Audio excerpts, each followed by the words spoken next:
computer. There we go. How you doing, Frank? I'm doing good, man. How you doing? Before we talk about your incredible career as a musician, writer, documentary filmmaker, etc., I know that your brother was born in Minneapolis, but I kind of think that you may have been born in Hollywood. Were you born in Hollywood? I was born in the Bay Area, and my brother was born in Minneapolis, and we lived in Minneapolis for a little bit when we were kids, but we've essentially grew up in Los Angeles. That's what I thought. So what I was going to ask you is, what can you tell my listeners what it's like growing up in that? When you say, did you say Los Angeles, or is it actually in Hollywood that you grew up? We kind of grew up in the hills between the valley and Hollywood. So depending on whether we were going to school or hanging out with our friends or whatever, we would sort of bop between the valley and Hollywood area. So it's just there's kind of like a big set of mountains that runs through the middle of LA, and one side of it is considered, the Hollywood side, and the other side is considered the valley side. And generally in LA, people from the valley don't go to Hollywood and people from Hollywood don't go to the valley. And there's kind of this stigma against the valley in a lot of LA, like, oh, the valley, it's so boring. But I don't know. I grew up in the valley. When you're young, you don't know what's cool and not cool, or exciting or not exciting. But we went to school in the valley. But then, like, my first jobs were all in Hollywood, and when I formed my bands, we were playing around Hollywood when I was a teenager and stuff. So I kind of did both. I'm familiar with that because I actually worked on Sunset and La Brea when I was at A&M, and I lived in Encino and Studio City. So I was like Coldwater Did you know Canyon. the great David Anderley at Of A&M out course, there? I know Dave. I I knew passed One of my away. good friends growing up is John Anderley, David's I son, know and Jonathan. Yeah. yeah, Jonathan's a great guy, and Jonathan hipped me to something that you probably know, which was that his dad David, in addition to being, a genius, A&R guy, was an incredible painter, and that he painted a lot of the artists that he worked with. So in fact, Jonathan's got these incredible paintings of Brian Wilson and Bob Dylan and all these artists, that his dad worked with. A really interesting guy. I was lucky enough when I was a kid to go over to David's house a bunch of times when he was still with us, and just a real sweetheart of a guy.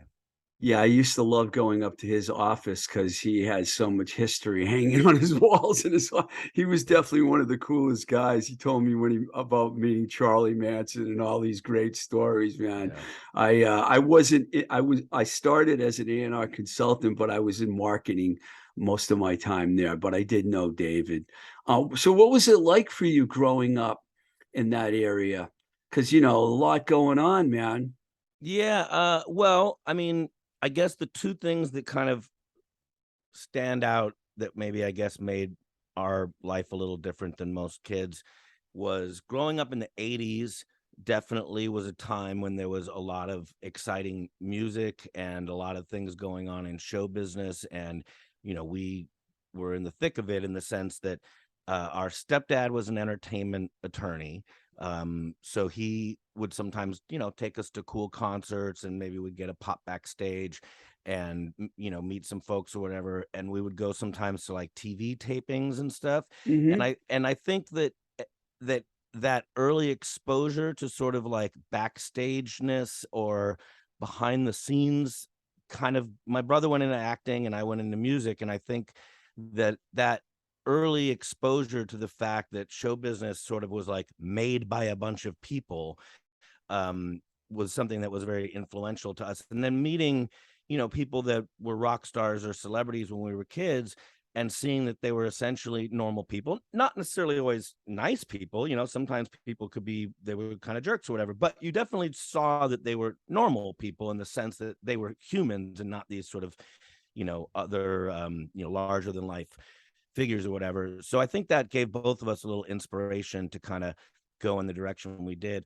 But also, playing into that is we went to a school in the Valley where, and again, I think a lot of this is just the location we were in and the era we were in, but there was just a lot of kids in show business Right. at this school. So like sons of actors or producers or directors, or a couple child actors and stuff. Drew Barrymore was a classmate of my brother's, and we just had a lot of we went to school with the Zappas, and soon enough, me and Dweezil were forming bands and playing guitar, and there was just a lot of like other creative kids or kids of creative people, and there was certainly a creative environment and a sense that like the idea that you could go and start a band or be an actor in our little universe. None of these things were like unobtainable because we sort of knew people who were doing these things, or their parents were, or their uncle was, or someone was. So I think that probably sent both of us, kind of on the way. Also back then, the music scene was insane. I mean, the very first bands I ever saw as a little kid were like unsigned Guns N' Roses, unsigned Poison. I saw Axl Rose before he was in Guns N' Roses in a heavy metal band called Rapid Fire. I was seeing Fishbone and the Chili Peppers and Jane's Addiction, Armored Saint, all these bands when I was like 14, and that was huge. I mean, I can't really underestimate or that was such a huge thing for me, seeing those bands at that age. And those guys were only 5-6 years older than me. I was in junior high school or high school watching these guys who were just out of high school, and their bands were so other level good. I mean, Guns N' Roses, I saw them when they didn't have a record deal, but they were playing all the stuff off Appetite for Destruction. The material was there. Like, I distinctly remember the Sweet Child of Mine riff the first time I ever heard it when they opened for Jet Boy. And I went home as a young guitar player and tried to, sorry, my dog's coughing in the background, and try to figure that riff out. And again, not off the record, off just watching Slash play it at the Stone in Palo Alto, opening for Jet Boy and Vane. I was so like dazzled by it. You know what I mean? So those kind of moments are, I think, sort of set me on my way, I could totally relate because I moved to LA in January of '84. So I was watching all those bands too. In fact, I know a lot of the guys in those. I worked with Armored Yeah. Saint and Poison, and I knew Jet Boy. Those guys came and I hung out with them many times. And Yeah. I went to a lot of those shows. I saw all those bands too. So I know exactly what you mean. I was their age because you Right. said they were about 5 or 6 years older Yeah, I was than kind you. of like, I was a little kid. I mean, I was definitely, even for that scene, I got a fake ID and I was sneaking into all the clubs because I was way underage. But I had a few older friends that were hip and liked that music, or were at least willing to let me tag along. So I always sort of figured out a way to get into things pretty young. But I remember it was probably about 14 when I kind of, I was playing guitar from when I was 12. And I was super into Van Halen and Black Sabbath and metal. But by 14, I started noticing like BAM Magazine and Music Connection, where there was ads for local bands. And it was like, well, who are these guys? None of these bands have records out, but boy, do they look cool. And, and at that time, like, there was still that sense of like underground music too. So, I was listening to like Hanoi Rocks and Lords of the New Church and The Specimen and Red Cross, and that stuff was Yeah. not evident on MTV. But if you looked at BAM Magazine, every single band looked like Hanoi Rock. So for me as a kid, kind of, there was this awareness at some point that like what was on the radio and what was on MTV was just a sliver of what was out there. And that if you did only a little bit of digging, there was this underbelly of all this way cooler music that was like edgier and more dangerous, and maybe pulled in more influences. Everything wasn't just punk or metal, You could or see new wave everything or in goth. LA. Like, yeah, like Yeah. back there was cool bands that were like, sounded like the Stooges and Motley Crue, and you're like, I don't know how that's possible, but I'm loving this. You know what I mean? Like, It was a so great time. The '80s was so great. I was in LA for most of the '80s, and I loved it out there. When did you make the decision whether you would? Because I'm sure this probably had to happen. Where am I going to be an actor? Or am I going to be a musician? When did you realize you wanted to go in the music direction? well, there was never a decision. I mean, I never wanted to do anything really except for play music. I Okay. had other interests. I was a big film buff, so I don't think I ever wanted to be an actor. Although, truth be told, I did do some acting when I was younger, and a lot of it was because my brother started acting so young and started doing really well when he was young. And because I was just kind of around it, it just sort of like, well, I might as well give this a try. And I actually got on a TV show and was very briefly on a TV show when I was a teenager, but I was really terrible and the show didn't get, picked up past a few episodes. And I was sort of happy to not keep going down that path. I don't think I would have had a future in it. But again, just because of where I lived and knowing so many people that were doing that, it sort of seemed like, well, I don't know, why not? I've got a big personality, that maybe this would work for me. But that just wasn't my comfort zone for how I felt like I could be creative. Every boy in America plays sports. You are programmed to play sports. So I played sports until I started listening to the radio. And when I started listening to the radio, the first couple songs that kind of really made me like obsessed with music, as opposed to just it's in the background, were, My Sharona and Oh Mickey, and every single song off Tony Basil. Tony Basil, yeah, and then every song off the first Go-Go's record. And my big obsession was very quickly Joan Jett. I just was absolutely Joan Jett kind of changed my life, I would say, in the sense that that's when I went like, whatever that is, what she's doing, the way she looks, the way that sounds, that's everything to me right now. I don't think I started playing guitar quite yet, but I definitely became obsessed with music based on, sort of that era, but really Joan. And then late one night, listening to KLOS in my little wooden bed in the room I shared with my brother at the time, I heard Van Halen on the radio, and it was the song Pretty Woman, which in retrospect is not even by a long shot my favorite Van Halen song, but it was the first time that I heard Eddie's guitar coming out of a speaker.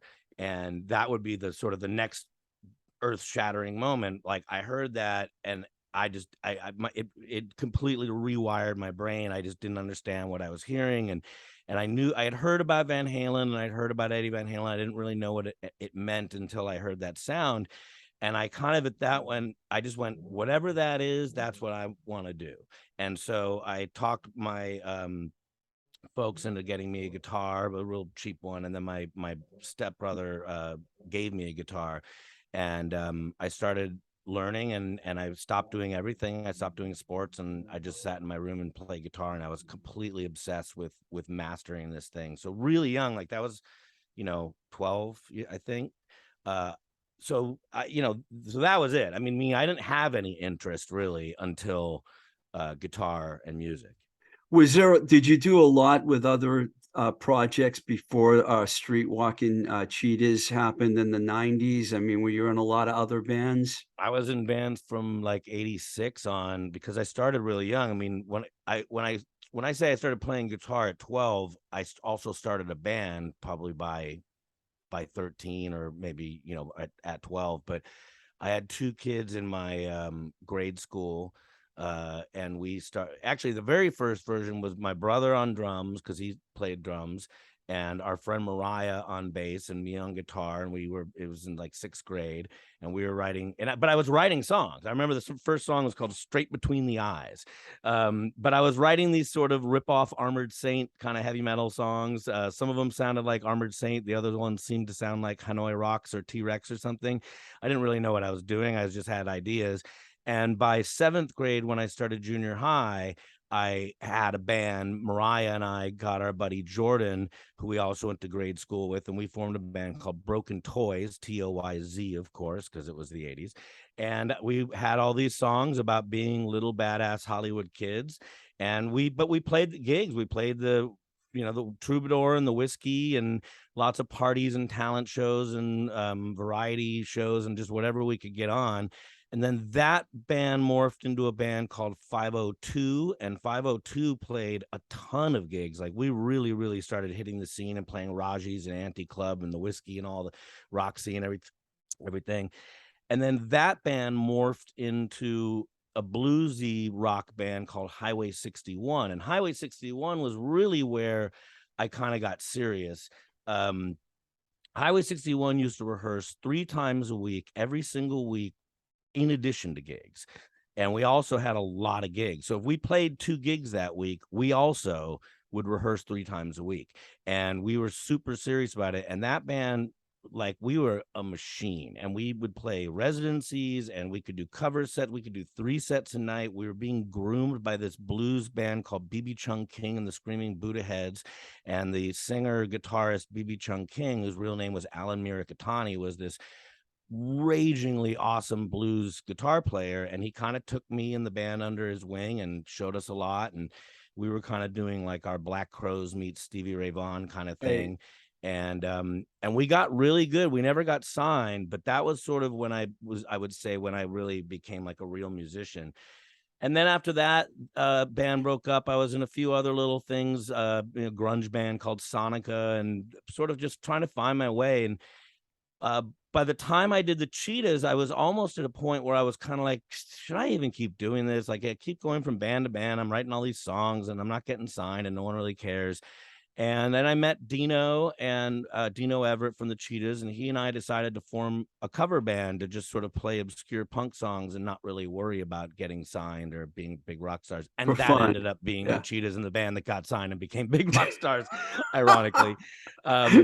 But the funny thing about that story is that I've been in the studio for the last 2 weeks with Highway 61. We actually got together recently and decided that we had so much good material from back then that never really properly got done, and we're all still friends and everyone's a great player, that we decided we were 30 years later going to make our long awaited debut record. So we've been in the studio and it's sounding quite awesome.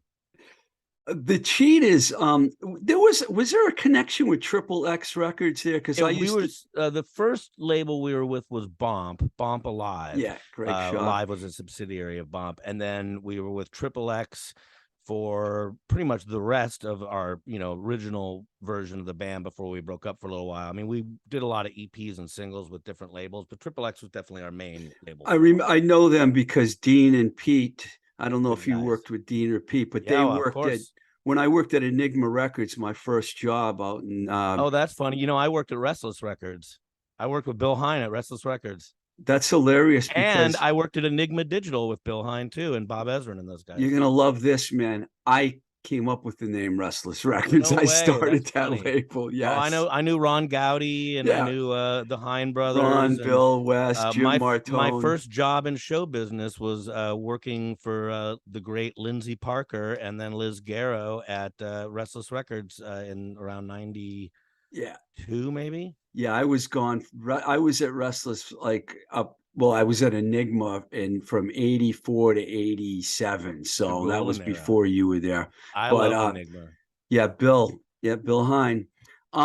Green World. Did you work at Green World? Well, Pete and Dean worked at Green World. Yeah. I started in the sales office. That's why I asked you about Triple X. Did you know Bruce Duff back then? Because Bruce, who worked at Triple X, also came from the Green World. I've known Bruce for a long time. Yeah, he's in the Cheetahs now too, of course. Yes, I know. Plus, you played in another band with him as well, I believe. Justice. And yeah, Bruce and I have been playing together forever. We played in Angus Khan, Sweet Justice, and the Cheetahs, and we both play with Thor and lots of other people. Before we talk about the reason that, our friend Lou at Rumbar told me I should talk to you, your double album that's coming out at the end of the month, I wanted to ask you about a couple other things. Sure. You worked at NBC for a long time. 11 years, my friend. Yeah, doing like production, basically? I was an in-house producer and director. That's basically what I do when I'm not making music is, to be honest, I'm kind of a ridiculous multitasker, but my main day job is I am a director, and I tend to work in TV or digital. I worked at NBC for years. I worked at Fender for a long time. I worked at Tonal, which is a fitness tech company. I've done all sorts of stuff in the directing world, directed lots of TV commercials, and I've directed 3 feature documentary films as well. So directing is kind of my thing away from music, but I've also written 8 books. So I do. Yes. My side hustle has been as an author as well. Probably the most well-known in this universe would be On the Road with the Ramones, which was my first book, and I wrote it with the Ramones tour manager, Monty Melnick. And my last couple books have actually been not about music. They're about raising kids, like sort of self-help book for young fathers, a book called Diaper Dude, and a book called From Dude to Dad that were on Random House. It would be impossible to talk about everything you've done, It's Frank, ridiculous. I because know. you have I don't so expect people to. I picked a few things out, and another one was I've got to ask you about working with James Williamson, who was inducted into the Rock and Roll Hall of Fame as part Hmm. of Iggy and the Stooges. Yeah. You guys did two records together, and I noticed Petra Hayden. I loved that dog, and I know they put a record out a couple of years ago. She wasn't involved, but she was originally in the band, and I used to love that band. Yeah. That project that's a cool project. Talk about that for a few minutes. That was fun. I met James through Cheetah Chrome of the Dead Boys. I was Hmm. playing guitar in Cheetah's band on and off for many years. And we got offered a date opening up for James was doing a one-off theater show where he was going to run through all the Stooges material, both, hits and rarities, with a bunch of guest vocalists and a guest, sort of all-star backing band. And Cheetah and James were friends, and James asked Cheetah to support, and I was in Cheetah's band, so I got the call to do the gig. But then James and Cheetah spoke again, and he mentioned that he was short a few lead vocalists, like a few people that he expected had either pulled out or weren't available or something. And he essentially needed a singer to sing a bunch of different songs, but they were kind of all over the map, like meaning it wasn't just like rockers. He needed someone who could, do some diverse stuff, I guess. And Cheetah recommended me, so I got an email out of the blue from James Williamson saying, "Hey, this is James Williamson from the Stooges. Cheetah Chrome says you'd be good to sing some of my Stooges songs. Would you be interested?" And I'm like, "What? This is not happening."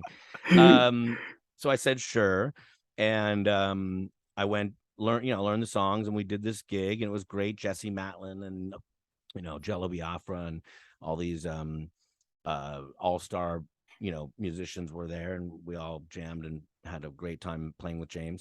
And then if that had been the end of the story, that would have been a great story. But I got a call about a year later from James, who wanted to write some new songs. And he said, the Stooges are pretty much kaput at this point. So my normal writing partner, Iggy, is not available, and I'm seeking someone else to write with. What are you doing? And I just was like, again, I'm like, is this happening? This is just ridiculous. But so I said, sure, man, send me some ideas. He sent me some ideas. We got 4 songs out of that.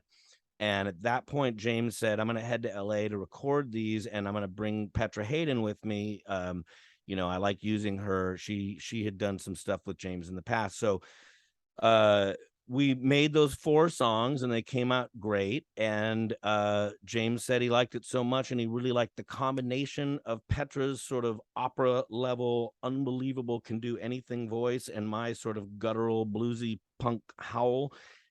It's an unlikely combination, but he saw something there. So he said, let's form a band. And again, I was just like, is this happening?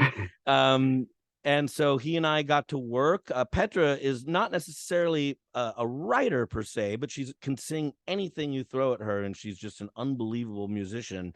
So James and I were writing songs, but also we knew we had kind of this secret weapon of Petra's voice. So we didn't Hmm. necessarily need to go make a whole record of like barn burning rockers, because we knew we could kind of go in any direction, because between me and Petra, we had it covered. So we wrote this. It's called James Williamson and the Pink Hearts. The album's called Behind the Shade. Came out a few years ago, and I love that record. It's kind of got all the elements you'd want from a Stooges related thing, but it's definitely got an Americana vibe. There's a little bit of pop, a little bit of country, a little folky stuff. It's a really diverse record. I was really happy with it. And then about a year after that, James called and said he was doing a record with Dennis Tech of Radio Birdman. And Dennis and I go way back, because the Cheetahs had recorded with Dennis back in the 90s. So I guess they had dinner and talked about doing an album together. And James mentioned me, and Dennis said, "Oh, yeah, I like Frank a lot." And so once I got Dennis's thumbs up, they brought me in to just work on lyrics. So with that album, they were working on the music, and then they would just throw me ideas, and I would write lyrics. And they used some of my lyrics, some of Dennis's lyrics. There's another guy James works with. So the lyrics kind of came from whoever they thought had the best take that worked for the song. I ended up with 3 songs on that record. And so now I'm just, waiting for that next call from James to get to work. Amazing. And more recently, you collaborated with Eddie Spaghetti from the Supersuckers. You released Motherfucking Rock and Roll Yeah, on, very I subtle. listened to that. Fantastic. Tell us about that. I mean, a band I managed, the Charms, were on a long tour with the Supersuckers when they did the New York Dolls tour together. So I got I to remember see the that. Supersuckers a lot. And Eddie's a cool dude. Tell us about that. Well, Eddie and I met in the 90s when the Cheetahs and the Supersuckers started touring together.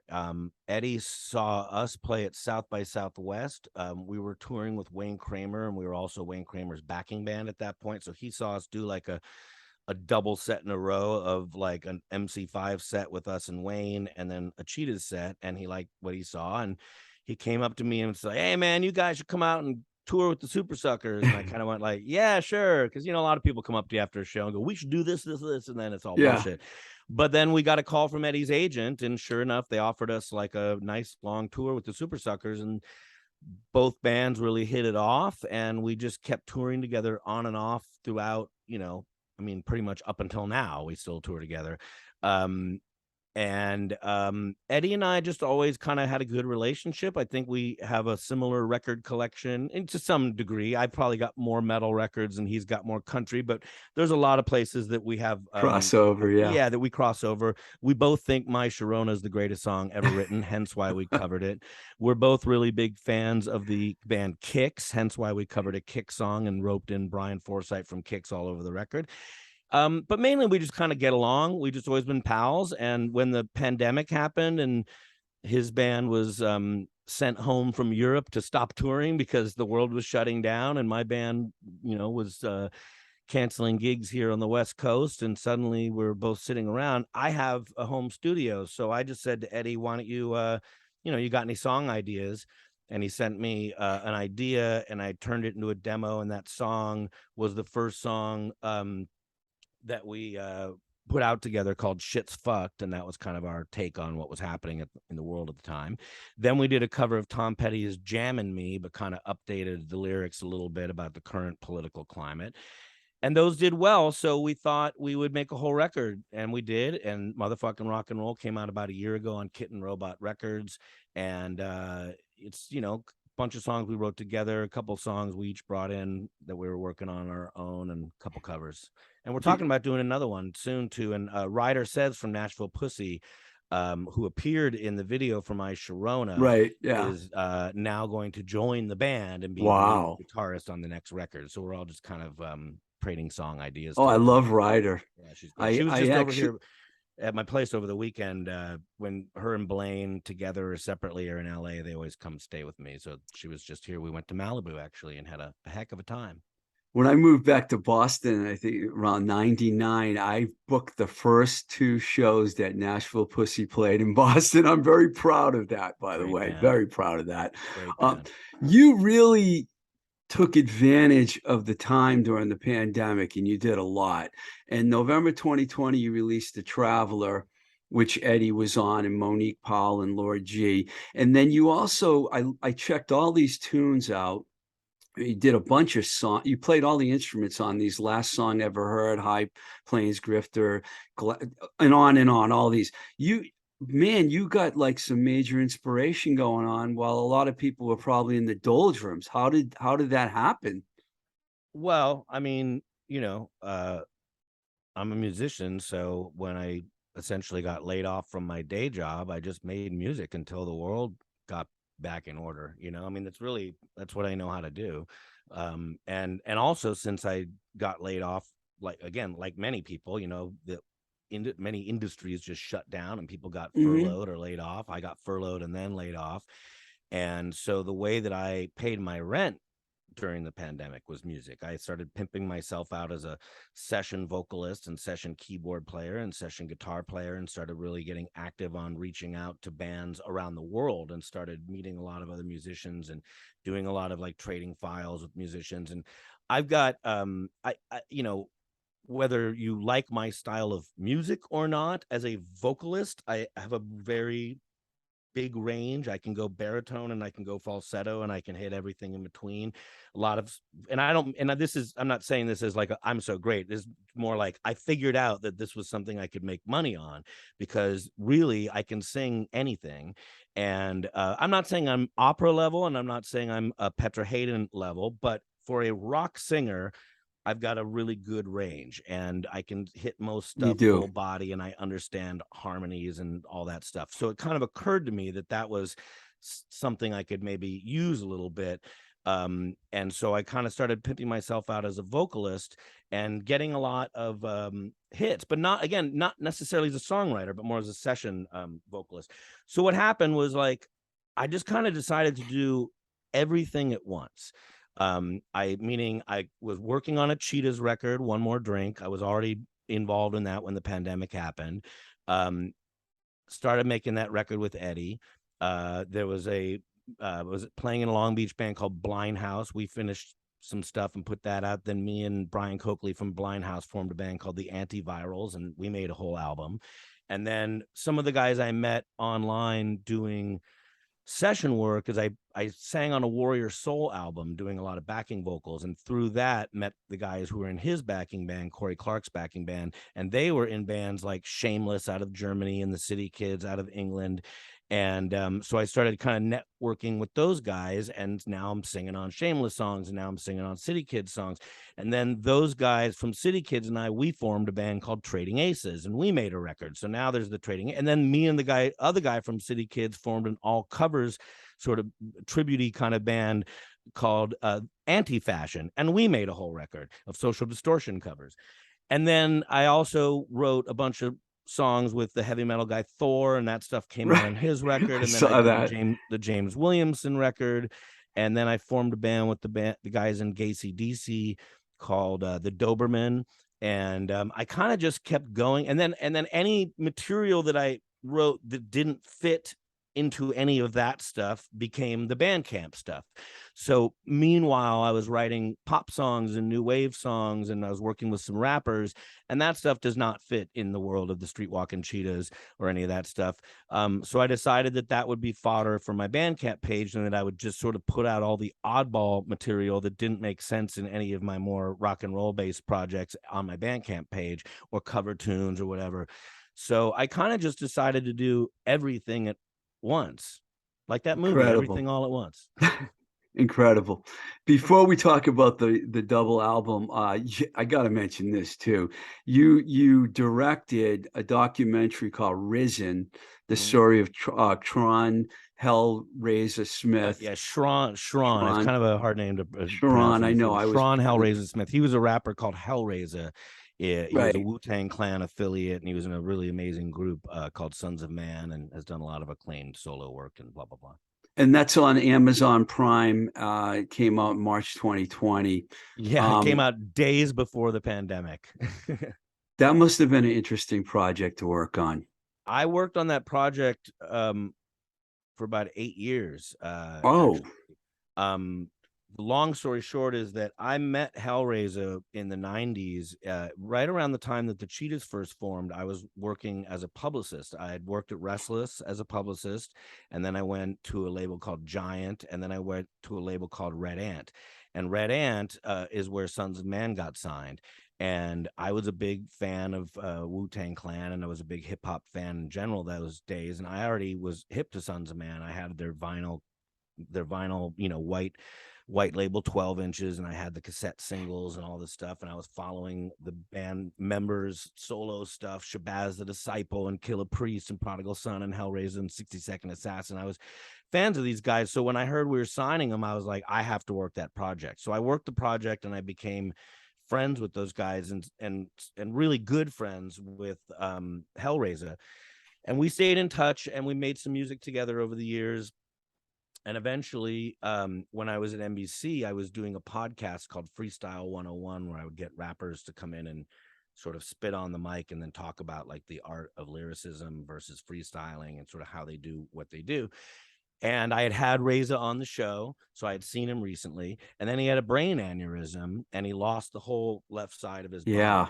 And that was in 2010. So between 2010 and 2015, 2015, I was going back to New York and filming his recovery and rehabilitation process and interviewing people from the group and Wu-Tang and his family and different musicians and so on and so forth. And by 2018, we had completed the film, and it was getting released on Amazon Prime, and was winning awards at film festivals. Yeah, great, a ton of awards. great response. So it was a really Definitely. cool project because I was friends with this guy, so it was personal. I wanted to do it to shine a spotlight on his life and his art and his hard work and the struggle he was going through. And I also had a gut sense that there was a lot of other people that had suffered brain aneurysms or strokes or other life-changing medical traumatic events that maybe could use the inspiration, and that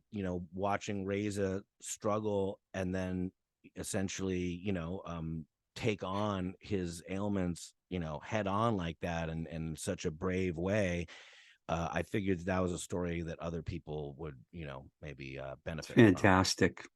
Fantastic, man. I haven't seen it yet, but I definitely have to check that out. The funny thing is there's a new movie coming out that's in November called Freestyle 101 Hip Hop History, and that's my new documentary. And that is I had shot so much footage when I was at NBC shooting, rappers, that it occurred to me I should just continue.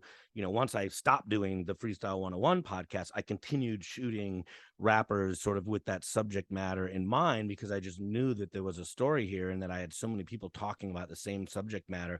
So I started following around a couple rappers that came up in the, younger rappers that came up in the freestyle era.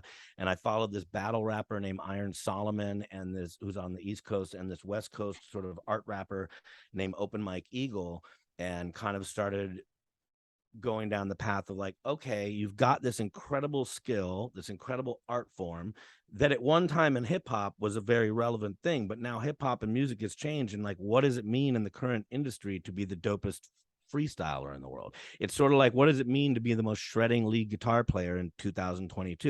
In 1983, that could get you a record deal. What does it get you now? Not a lot. Good point. So in 1993, being the dopest freestyler, you could get a lot out of that. In 2022, 2018, 2015, it was harder. So I kind of used that as the crux of another film, and that film is going to be out in November. You wrote the book on diversity, I have to say, man. You have done so many different things. I guess the thing that ties it together is just music, Yeah. Now, so at the end of the month, Rumbar Records, which is based right up where I am out here in Boston, is releasing a double. Is it just a CD, or is it coming out on vinyl too? Or right now it's just a CD, because there's so much material on it that I'm pretty sure it would take a 4 vinyl set to cover it. Yeah. But there's a label in Norway we're talking to right now that wants to put it out, and I think what we're going to end up doing for a European version of the album is doing a 1 vinyl kind of greatest hits of it, because a lot of what makes it so long is there's these tons of long jams with Wayne Kramer and stuff, some of which are 12-minute long MC5 jams we did. And if you take away all the long jams, you start to get into something a bit more manageable time wise. But there will be a vinyl version of it, whether it's every song or sort of the shorter songs remains to be seen. But Lou from Rumbar Records, they're going to put out the CD version, and that will be the first time most of this stuff has ever been heard or seen. It's essentially a double disc collection of all the cover songs the band ever recorded in a professional manner. And I say that because if you get into bootlegs, it'd be another 4 albums worth. So we kind of relegated it to professional studio recordings, meaning songs that either ended up, cover songs we recorded for albums or singles or tribute albums or B-sides or what have you. And then there's a bunch of live stuff, but we only use soundboard stuff. So if it's live, it's killer quality. There's no shitty quality stuff. And then a couple songs come from early 4-track demos or radio shows that we did. So the quality on everything, the 4-track demos probably the roughest stuff, but even that, it's multi-tracked. It sounds pretty great. no, quality is really good on this stuff. Yeah, the record's called All the Covers and More. It features guest appearances from the great Sylvain, one of my favorites, Rest in Cherie peace. Curry, Wayne Kramer, and even your brother, who we talked about, Brecken. Do you call him Breck? Sometimes Brecken or I'm Breck. just curious about Brecky. that. But to me, he's the star of one of my favorite weird films called Road Trip. I just had to throw that in there because that's a good one, which I've seen countless times. I had to bring that up. Yeah. So this is I listened to the songs I could listen to that were up on Bandcamp. There's like 30 something songs, maybe more than that. More. A I think lot. it's in the 40 range. How in the world did you hook up with Lou? Because I was surprised when I heard, not surprised, but I think it's great. I've known Lou for a long time. How did it come to you two working together on this project? Lou kind of hit my radar for two reasons. One is that my friend Kurt Florzak, Boston guitar legend. Yeah, I know Kurt. Guitar doctor himself. Kurt used to live in LA and played in an amazing band called the B-Movie Rats. And the B-Movie Rats are on this album. Yes. And they were like kind of like our best buddies as far as local bands. Like back in the day, I'd say the B-Movie Rats and the Bell Rays were the bands that we played with the most. And the Rats were good friends. And Derek and I and Bruce Duff and Dino from the Rats formed a metal band called Angus Khan. So we kept making music together, and we recorded some cover songs together over the years that are on this. But Kurt moved back to Boston, and he plays in the high end. And he had sent me some of their material, and I just kind of liked the packaging, and I just sort of checked out what Rumbar was doing, kind of dug what they were doing with his bands, and he's in a few bands.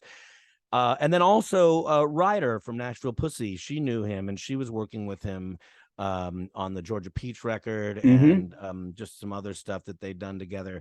And so I just seemed like that people I knew that I respected, that I liked, were working with Lou, and I liked the way his records looked and sounded. So I reached out to him and said I had this crazy idea, because it was something the Cheetahs had been talking about for years, because I knew we had all these covers. We always paid homage to our heroes, that the band started playing covers, right? And so we always put a cover on every album and a cover on the B-sides, and if anyone ever asked us to be on a tribute record, we'd say yes, and if anyone ever asked us to be on a comp, we'd say yes, and we'd run in the studio and knock out a cover or whatever. And so the band recorded a lot, and a lot of originals, but a lot of covers. So I knew we had enough material to put out kind of like a box set of cover songs. What I wasn't sure is what insane person would want to put that out. And it turns out that Lou is just as insane as we are. Yes, he is. But Lou's like us in that he loves rock and roll, and he's a deep music collector and a music nerd. I mean, guys like Kurt and me and Lou and Bruce and yourself, and we sit around and we talk music all day long. This is just like our passion. So when I talked to Lou, he was very into the idea, and I had mentioned that we had all these special guests, Jimmy Zero's on a track, Dennis Tech's on track. And I think he just loved the idea of getting this package with all these cool guest stars and so many songs. And it's weird too, because it's not just all the obvious stuff. Like, obviously a band like us, you're going to hear Stooges and Dead Boys and MC5 covers, but there's Motley Crue covers. There's, Red Hot Chili Peppers covers. There's, some Did I see a Fear song on there? Fear song. Christmas. Yeah. There, and Aerosmith. I mean, yeah, we do. I mean, we're not, we get called a punk rock and roll band or a punk band or whatever, but like everyone that likes music, we've all got metal records and blues records and rock and garage and classic rock, and that's everyone has a wide swath of music that kind of feeds into their influences. Yeah, I see this record being all over the radio for sure, man, or internet radio or satellite radio, whatever you want to call it. People seem to be playing the hell out of the version of Cherry Bomb with Cherie, which is so cool, because that song and Cherie play a very important part in our band's history. Cherie, we're just diehard Runaways fans, and after we'd played our first few gigs, we had learned Cherry Bomb as the first song we ever actually played in a rehearsal. And then we saw that Cherie and Sandy West were playing this club called the Coconut Teaser Yeah, I know a it. few Yeah. months later. So we went and saw them, and we brought our album for them to sign. And we mentioned to Cherie, like, our band started because of you and because of Cherry Bomb, and we played Cherry Bomb. It's the first song we learned, and we're playing here next week, and you should come. And she was like, oh, I'll come. Shit, if I come, I'll jump up and sing with you guys. We were like, what? And we did not think that that was going to happen. And she showed up and she jumped up and sang. In fact, the music video for Cherry Bomb, the footage in there where I've got the blonde hair, that's from that first show. Wow. That's like our third or fourth concert ever, and it's the first time we ever jammed with Cherie. But we didn't have a following or a buzz or anything at that point. But then when word got out that Cherie Curry was jamming with us, we had a following and we had a buzz, and she started coming on a regular basis and inviting Dino and me to sit in with her band. And then we were backing her up at shows, and like, we just became really good friends. Then we recorded Cherry Bomb. Cherie and I still work together. We just recorded 2 brand new songs we wrote together that we're shopping around right now. Fantastic. So, she was really like the first person, that means something in rock and roll to sign off on the Cheetahs, and she stayed with us in our corner this whole time. So we thought it was very, very fitting to have Cherry Bomb be the first single, and it couldn't be cooler that people are playing it and digging it, because it just kind of all goes back to like the whole reason why the band started. Amazing. Okay, so before I let you go, you said you might have a little surprise for my audience here. Well, yeah, if we're gonna call this a surprise, it's a bit of a wacky thing I'm gonna pull out of my back pocket here, if you're down for it. Have you ever seen an early 80s sci-fi B movie called Trancers? You mentioned that you asked me that before, but I'm sure other people have. I'm kind of also asking, the world, the audience. But it's sort of like a Blade Runner meets Valley Girl Valley knockoff. Girl. Good one.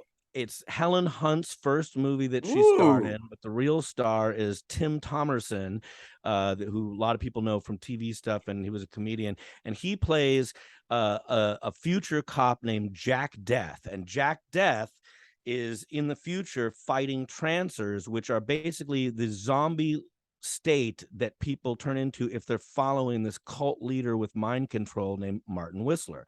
Martin Whistler goes back into time to the early 80s, and Jack Deth goes back into time chasing him and fighting Trancers along the way. I didn't realize that Trancers was my favorite B movie ever until the pandemic, when, like everyone else, I was just sitting around watching anything on TV to keep my attention away from the virus. And I love B movies, and I kind of like stumbled on it one day. I was like, God, I know who Tim Thomerson is. I mean, we all know Helen Hunt. I remember this box cover, and Charles Band is this legend of B movies. He's sort of a Roger Corman guy, and he had directed and produced the movie. I'm like, how have I never seen Trancers? This will be fun.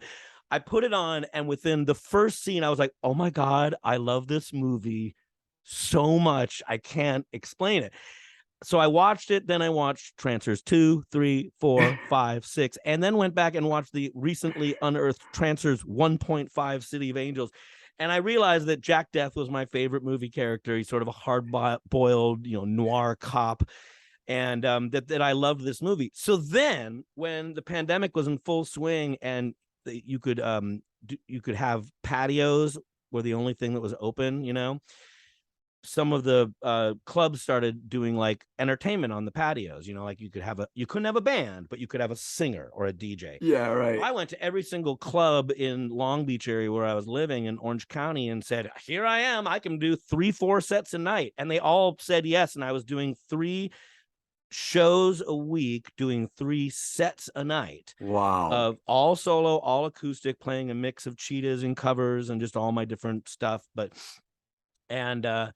I decided that I needed a good, rollicking, crowd-pleasing, sing-along ending for this acoustic set I was doing, and I wrote a song about Trancers called Jack Deth, and I figured that no one in the audience will have heard of this movie. Sorry, my dog.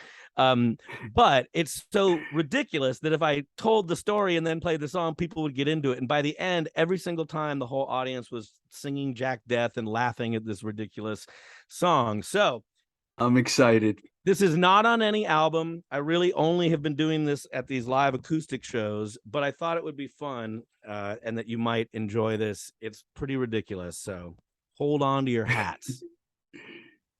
This song is called Jack Deth, and it's about the movie Trancers.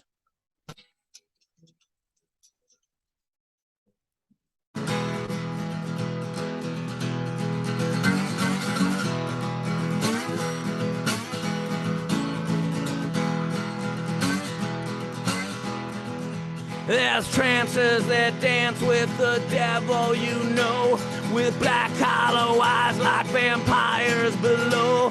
They'll take you down the line and swallow your soul, take your last breath. Jack Deth.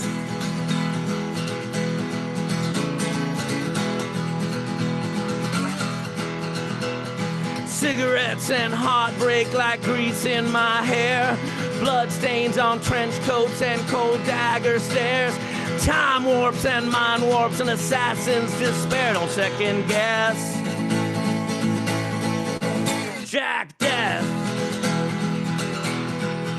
So take your breath. Jack Deth. He's a hot-blooded, cold-hearted killer through time. A 20th century menace in 1985. Shopping malls and chopping malls and henchmen for hire, but it's the girl that sets his heart on fire. Yeah!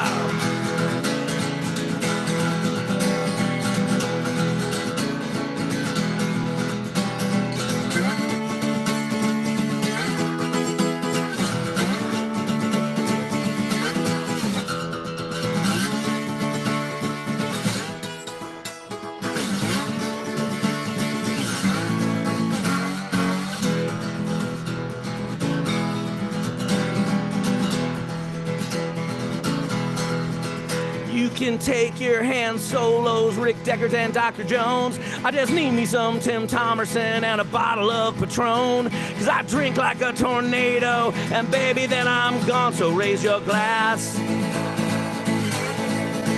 Jack Deth.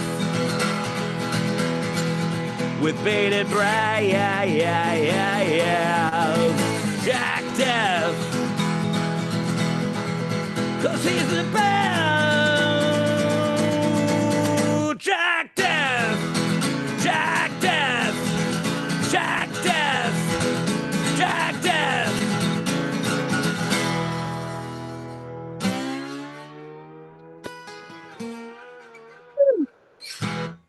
There you go. Wow, that's going to be hard to top, man.